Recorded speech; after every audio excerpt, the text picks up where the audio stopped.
Headline, and it comes, and it was written by our next guest. Look at it. Trump is unfit to govern. However, question mark. There is a question mark, yes. Yes. There is a subheadline.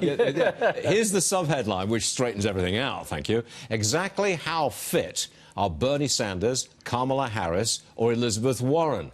Dan Henninger, Wall Street Journal guy, wrote that and the subheadline and is with us now. Explain yourself. Yes, why are we talking about this? Right. Well, it is the most fantastic thing, Stuart. Hard to remember, but just a week ago came the release of the Mueller report. The Mueller investigation ran for 2 years, and every day for 2 years there was just one question put in front of the American people, and that was, did Donald J. Trump or the Trump campaign collude with the Russians to steal the 2016 election?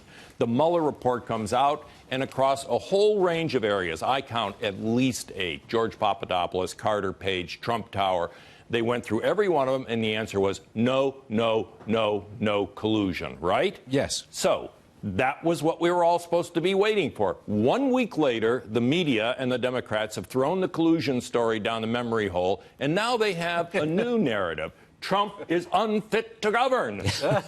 Because the second half of the Mueller report, which was about Trump lying and obstruction of justice and so forth, and now they're going to subject us to this for 2 years. So, do you think that Kamala Harris, Elizabeth Warren, and I forget who else you said in your subheadline there, are they fit to govern if President Trump is not fit to govern? Well, the assault on Trump is almost wholly because of his personality and his behavior. But we're talking about governance, and I think we ought to consider the sorts of things that Elizabeth Warren and Bernie Sanders are proposing, and the rest of them are.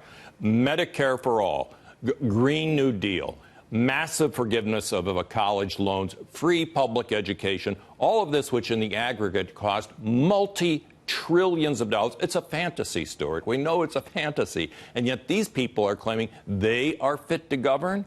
Or then you have Beto O'Rourke and Pete Buttigieg, who, as far as anyone knows, neither one of them stand for anything. And yet they are supposed to be fit to govern. I hope I never cross you, Dan Henninger, because I'd be flayed alive by Dan Henninger is no fun.